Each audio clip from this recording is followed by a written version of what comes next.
What's up, Wolverine fans? Jack here with the Big and Bold College Football Show. Of course, today I have my overview for the recently played Washington at Michigan game. This was a really good game to watch. I have a few key points to make. It's not going to be too long an episode. I'm going to drop my preview for their upcoming game this coming weekend later in the week, so you guys definitely make sure to check that out. But let's get right into that game.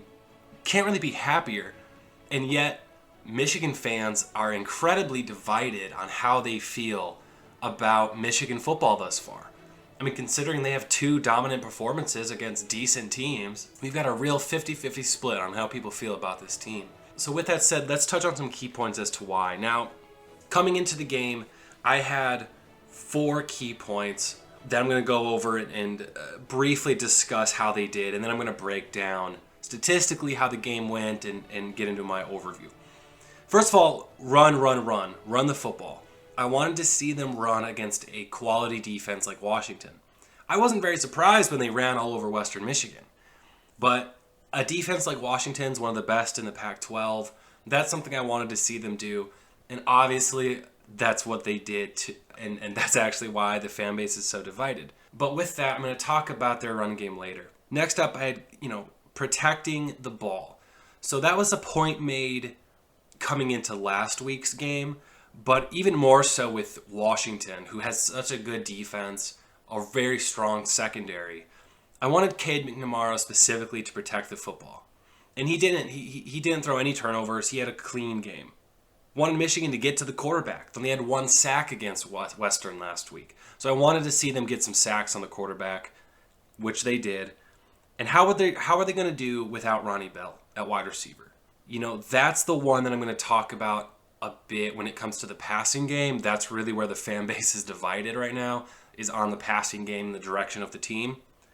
But with that, let's get into how this game went a little bit. And it started off with Washington getting the football. Washington again showed that they could not run the ball. This isn't something that I'm going to boost Michigan up about too much, because their run defense is probably good. But in truth, Washington's run game is terrible. I mean, they barely averaged 2 yards a carry last week against Montana, and then they average 1.6 yards a carry against Michigan off 32 carries.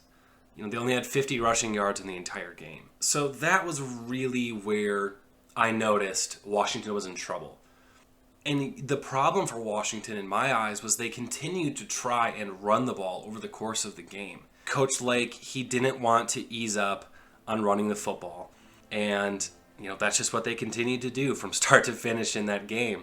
And that, to me, was a mistake. And then in the fourth quarter, once they really let Dylan Morris start to throw the football, because it was evident that they were down and it was going to be very hard for them to come back, Dylan Morris started actually completing some passes. He had 293 yards and a touchdown on the game.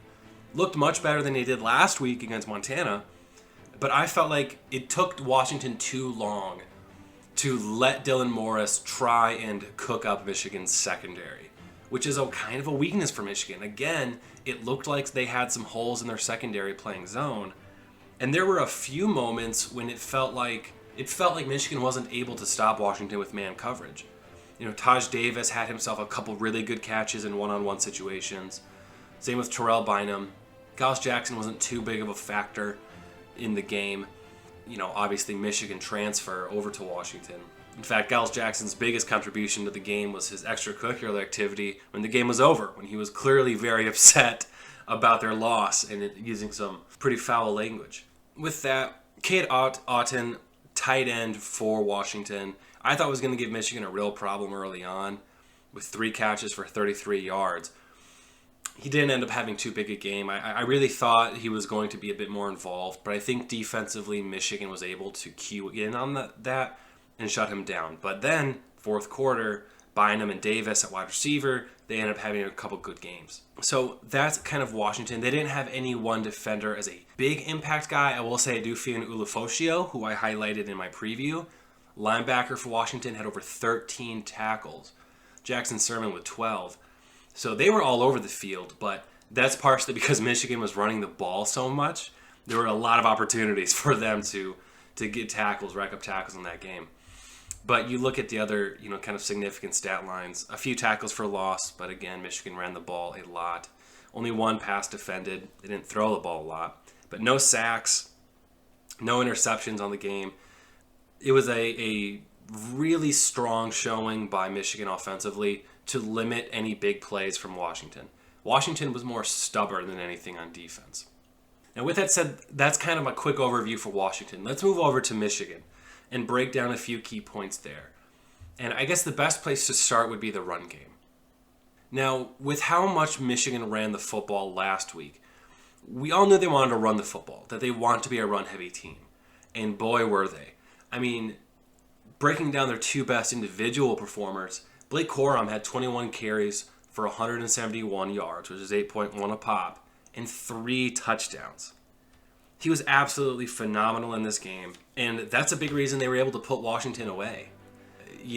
This was a 3-0 game after the first quarter, and I was a little worried that this was going to be a nail-biter throughout. And the next thing you know, Blake Corum starts getting in the end zone. Even Hassan Haskins had himself a touchdown. 27 carries for 155, 5.7 a carry, and a touchdown himself. So you've got to be happy with that performance for Michigan's run game.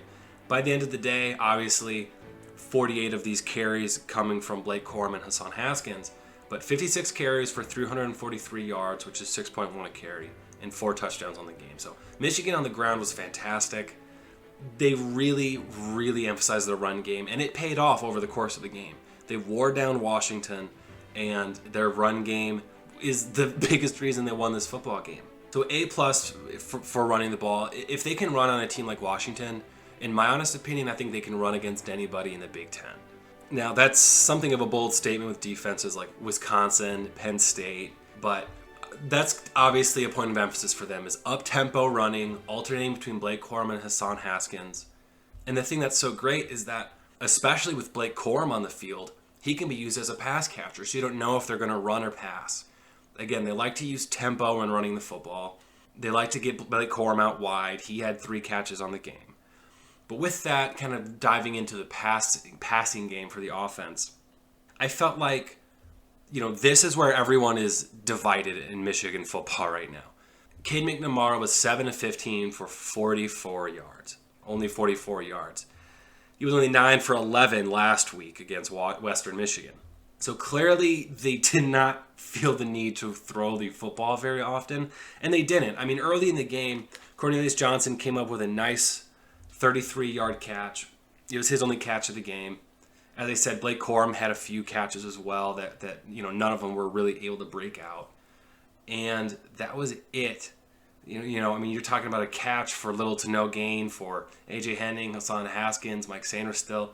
Does this have something to do with Ronnie Bell's injury? Perhaps. They didn't throw the ball a lot last week, but they still utilized the passing game a little bit more and over the course of the game. Here, Cade did look a little uncomfortable at times throwing the ball. It is a stingy defense. And to be fair, they were just relentlessly running the ball. So it's kind of hard to get into a rhythm. And not to mention, Ronnie Bell was out. So this was their first game without him. And Cade is no longer making his first read over to Ronnie Bell, his most reliable receiver. So it's understandable to a degree that they didn't want to throw the ball against a stingy secondary that Washington has. Are reasonably concerned about the fact that when Michigan is going to need to throw the football, I'm not going to fault them for their game plan last week or this week. They ran the ball, as I said, 48 carries between Corum and Haskins, over 300 yards between the two of them, and 4 touchdowns. They didn't need to throw the football. So why put the ball in danger? So I get that. But there's going to be scenarios on the season where they're going to need to do that, right? And I wonder if they're going to regret not having more reps in game throwing the football. But, it was a 10-0 first half, and then they put up 21 points in the second. They were in control of this game the entire time. They didn't always have the most points on the board, but Michigan was firmly in control of this game. But I understand the irritation, and I honestly don't think it's irritation or anger from the fan base. And I understand. Michigan fans are kind of afraid to get hurt, right? And when they identify a problem with the team, they want to address it. I wouldn't take this as that they can't throw the football. I'm taking this as that they aren't. And if they don't have to, they are not going to. Especially when they just lost their number one wide receiver to an injury. Ronnie Bell tearing his ACL last week. And they're playing such a stingy defense. Now, don't get me wrong. The next couple games, you got Northern Illinois University, you got Rutgers. Yes, pound the rock, dominate those teams on the ground. But get some more reps in throwing the football. That's all I'm going to ask for. I don't need to see Cade McNamara taking the top off of defenses. But throwing for 44 yards is pretty ridiculous. Old school running the ball is great. Granted, it's not even old school running the ball. They're using Thunder and Lightning, this great duo at running back. Up-tempo. I like their offensive scheme.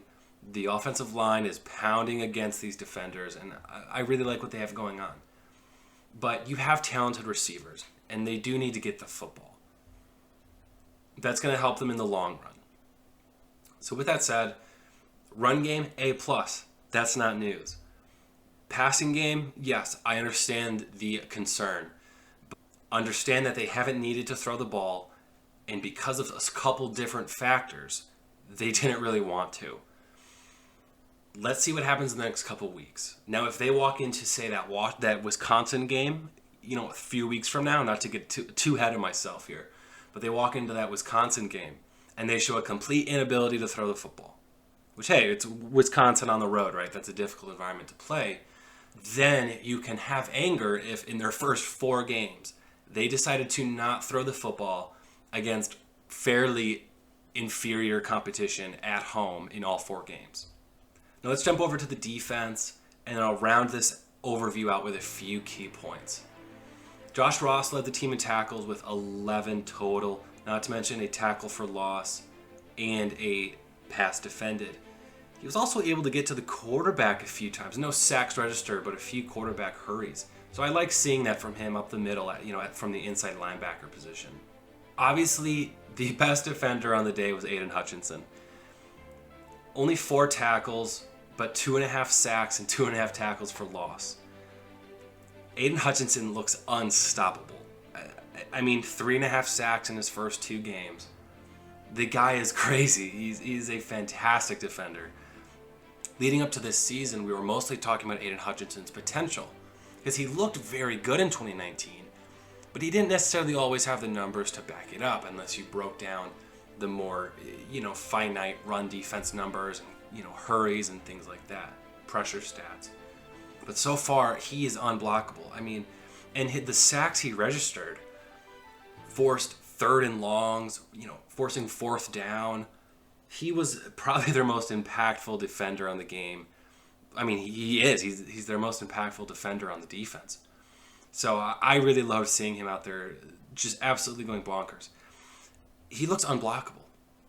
And he played a fantastic potential first-round pick at left tackle for Washignton, too, and was constantly able to beat his man.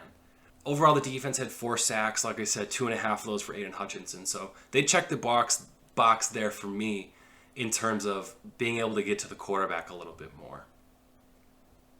And not only that, but they were in his face for 5 quarterback hurries. So Michigan's front 7 is definitely their strength. With Josh Ross and Nikai Hill-Green, which I think is a really good duo at linebacker.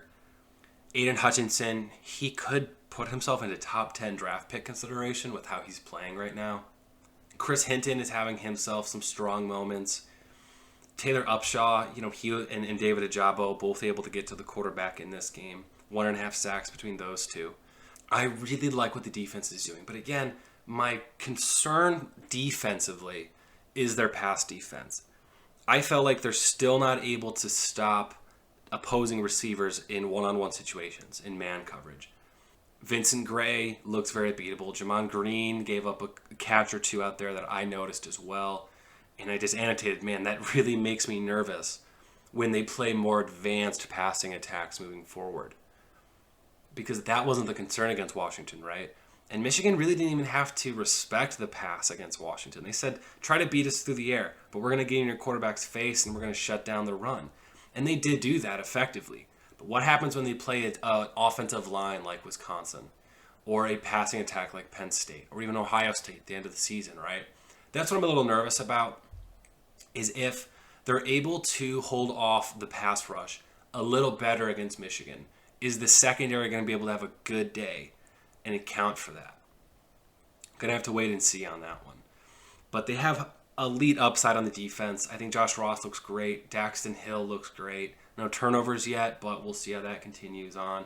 So far, they haven't been able to pick off the football. That's kind of one thing I want to see. There's getting some interceptions, but I'm going to talk more about that in my next video previewing their upcoming games. So remember that little note, talking interceptions for Michigan's defense. And then from a coaching standpoint, Michigan made some solid moves. I mean, it was 4th and 3, I believe, and Michigan opted for the fake punt. Caught me totally off guard. I think I was sipping a Heineken or something. And then next thing you know, I see Michael Barrett, of all players, with the football in his hands, getting over and converting a first down. So I was like, holy crap. So that was really cool to see. Michigan stuck with their game plan. They said, yeah, we're going to run the football. We're going to run it a lot. And, I thought it was going to be hard to impress me even more than they did last week with their run game. And the coaching staff said, hold my beer. And they went out and did even better, in my mind, against this run defense because of the run defense strength that Washington has and the ability for Michigan to absolutely beat it. And I already know what, Michigan fans are thinking is, man, do you see CJ Verdell running all over Ohio State for Oregon and how, the ground game is really what beat Ohio State? Look at what Michigan's doing, and how Michigan's able to run the football. I can already see people saying that. Let's cool it a little bit and see how the rest of the season goes, right? But from an overall numbers standpoint, the coaching staff had a really strong game. I thought that they played it conservative, but since it didn't come back to bite them, hey, you can't be too mad. Overall first downs were very similar between the two teams, 19 for Washington and 20 for Michigan. Total yards were within 40 of each other. Obviously, Washington had a much larger number of passing yards than Michigan, but Michigan, much larger number of rushing yards than that of Washington. Penalties were close, 6 for 59 and 6 for 60 between the two teams. And the only turnover of the game was a fumble lost by Washington. So, when you look at stats like that, it really wasn't that, wasn't things like that determined the game. It wasn't turnovers. It wasn't first downs or third down efficiency. You know what I mean? There's other things than that determined the game. And I kind of talked about it when talking Illinois-Nebraska, right? In fact, Nebraska led in a few categories. I was surprised by that. Illinois still won the football game. Well, this was very close, and yet the game never was.